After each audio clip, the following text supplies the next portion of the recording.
So yesterday, my friend Barry here sent me a screenshot of the team that worked on the new Bruce Springsteen album or single. Yeah, Bleacher's single featuring Bruce Springsteen, Dream Team from New Jersey. But the producer, I thought Gareth's going to love this. So I took a little screenshot. What was the producer's name? The producer's name was Patrick Berger. And I don't know if it's the Patrick Berger who used to play for Liverpool in the Czech Republic or not. Maybe somebody can help us out with that. I just imagined the man in the studio with amazing hair and a hairband, possibly wearing, I'm pretty sure, a long sleeve Liverpool shirt as well. Did he have his shirt outside his shorts in your mind as well? Yeah, that's Patrick Berger to a T. Anyway, what came from that was we were just having, it lasted about a minute of us just sending back and forth footballers from the 90s who were a little bit obscure.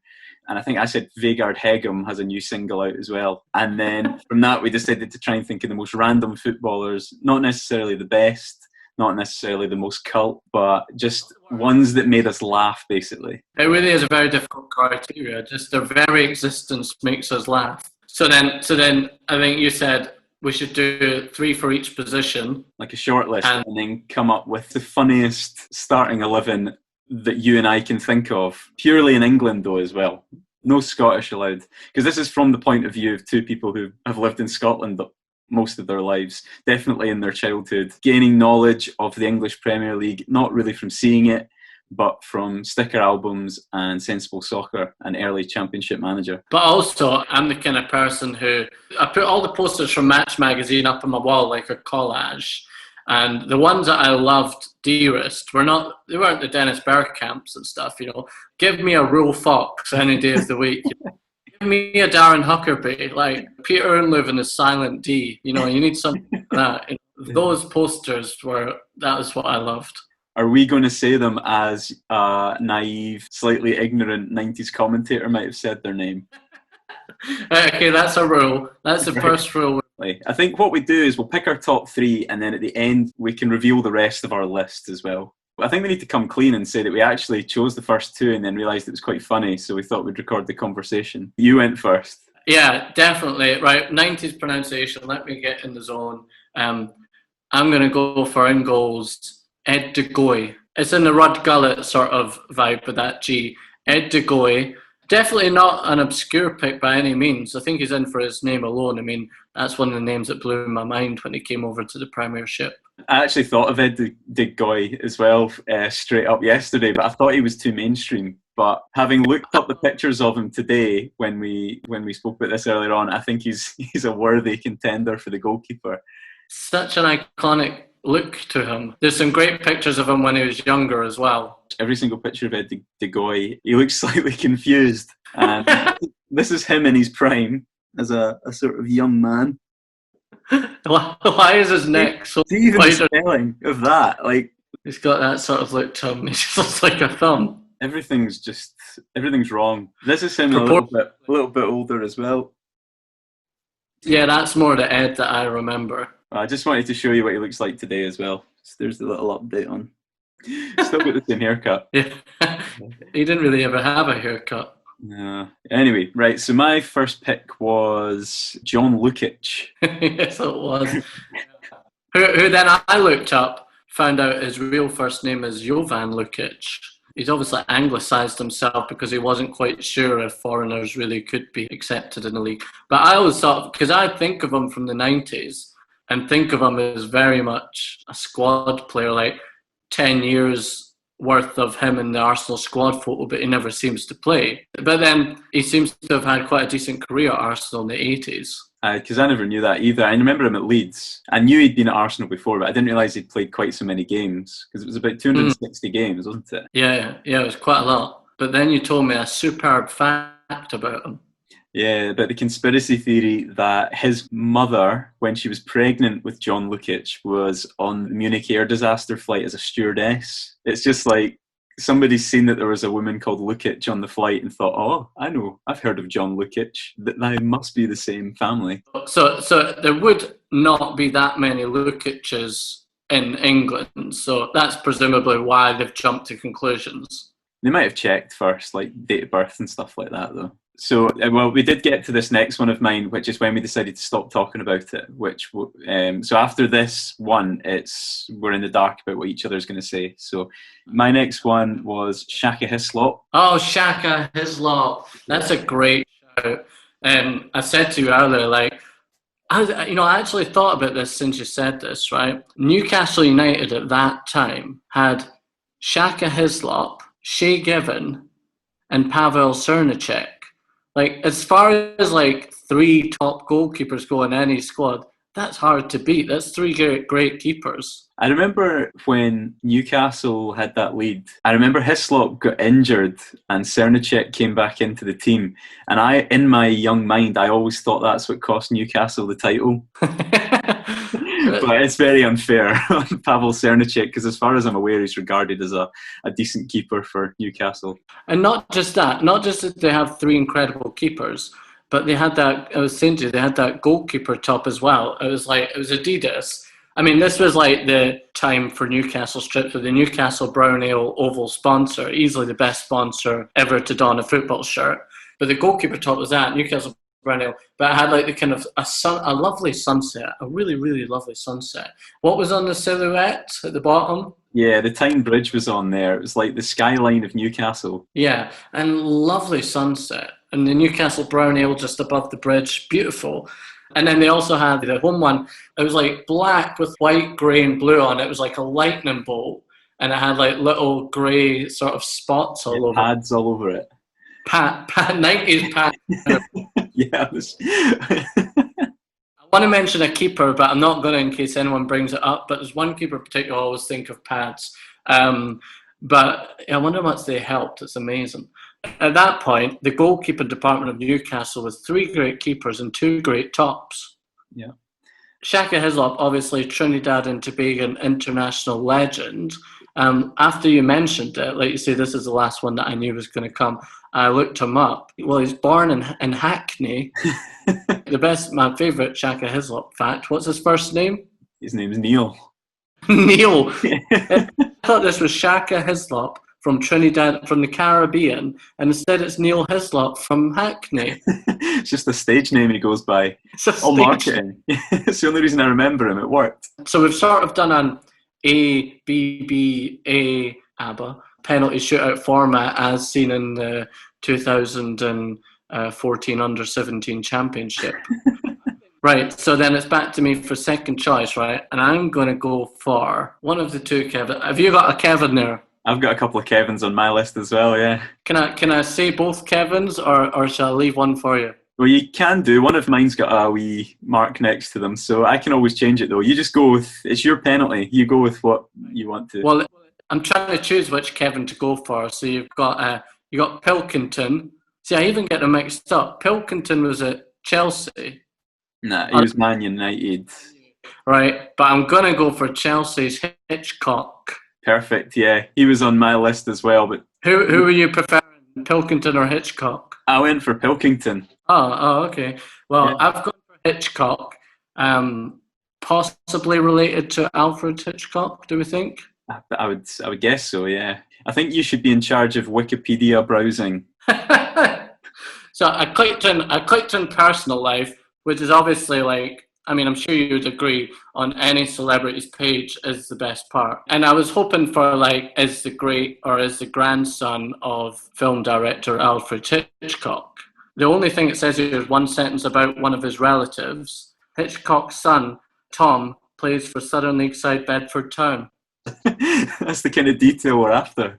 This is what we should do, right? Every position. We should get to check the personal life of 2 people. Only 2 people. So we've got to choose which one we think is going to have the best, most obscure fact about them. Yeah. So I've already used one up on Kevin Hitchcock, but we've got one more to use. So whoever we think might have a really lovely anecdote in their personal life, we'll look them up. Kevin Hitchcock. Did he have a mullet, or have I just made that up? I can give you a picture of him right here, yeah. But it looks like possibly this is days as a goalkeeping coach. I don't think he had a mullet, but I mean, I could be very wrong. Maybe not so much a mullet, but like the curly hair. Seemed to be a lot of goalies with curly hair back in the 90s. He didn't have a mullet. No, oh well. It just shows you. So we're doing this from a position. It's just our memory. We're not researching any of this until after we've named people. It's funny how your mind can put a mullet on Kevin Hitchcock. Yeah. I feel like we should go into Pilkington from here, just since we've mentioned him. All right. So you're going to choose Pilkington? I don't know how many games he played for Man United. I always seem to remember him looking exactly like Peter Schmeichel. So he had the same sort of hair and he wore the kit in the same way. It was that green Man United goalie top with like the blue and the red stuff through it. And I'm sure he played some Champions League games. Yeah, he did, yeah. I mean, Peter Schmeichel played a lot of matches, and there was another person in that squad that I may or may not mention who played a few matches as well. Can we look up his career and see how many games he played for Man United and what he did after that? He has played 170 times for one team and 140 times for another team straight after. And that's everything else is like 10 appearances. I'd be very impressed if you knew either of these teams. I would guess it was somebody that came up briefly, like Barnsley. Oh, no, not at that high level. He didn't really start for any Premiership side. But I tell you this, he was on loan at Celtic in 1998. Played no games. Right, the teams are... But basically between 2000 and 2010, Pilks had a belter of a career, about 300 games in that period for Mansfield Town and then Notts County. You'll enjoy the fact that he retired just last year. Did he? He was playing for last year. Oh, Cambridge United, like not a bad level. Combining goalkeeping coaching with being like third choice keeper or something. He would have been 45 years old. So after United, he's sort of found his level and has stayed there up until last year. Well, he played for Notts County from 2012 to 2017 again. Yeah, he's pretty much stayed at that level. I'm amazed that we both thought of him. I'm not going to pick Raymond van der Gouw, who was the other Man United keeper that I was thinking of in the same squad. Champions League winner. Absolutely. Instead, I'm going to pick, I think I'm going to go for Espen Baardsen. Oh, yes. That's a really good one. When I think of Espen Baardsen, I think of like that goalkeeper top with orange and grey stripes. Maybe Hewlett Packard, I'm not sure. I'm kind of obsessed with what sponsor was on shirts. We've used them up, so we've got to look up his personal life now. If you would think of Espen Baardsen, what do you think of his any anecdotes you can come up with that might be close to the truth? Right. I reckon he's running his own web design company now. He does seem quite a clever guy. He looks like the kind of guy you would see wearing glasses off the pitch, and it would really suit him. Like, he looks really intelligent. I'm looking at his career, and I just remembered I read about this, that he retired quite young. Right. He played for Spurs from 96 to 2000 and made a whopping 23 appearances. Then he played for Watford for a couple of seasons and Everton for one season, made 65 appearances in his career, and that was it. Left the industry roughly 20 years ago. He would have retired about 23 years old. Really? Yeah. So now what are you thinking about his personal life? Still sticking to what he said? Yeah, that was just before. I think he knew what was coming in terms of like the .com boom. Just got into internet-related business. I think he's a web designer. Right, here you go. You ready? Yeah. After retiring, Baardsen went travelling around the world for a year. Gap year. Before studying for a degree at the Open University. He is currently a partner. You're not far away, to be fair, right. And fund manager for a London-based asset management company. You knew he had the business acumen. He definitely had the acumen. He's a frequent guest on the business television network CNBC.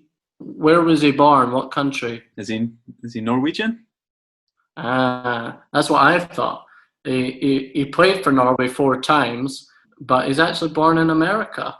All right. Oh, he's just popped up, though. Forgot entirely about him. Hans Sagers. Oh, yeah. Is he not still a coach as well, at quite a high level?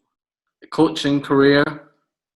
He's a goalkeeping coach for the Australian national team, or was. Right, okay. See, in my mind, he was still in England somewhere, like Spurs. Yeah, he was, and then he was with Martin Yole then at Fulham.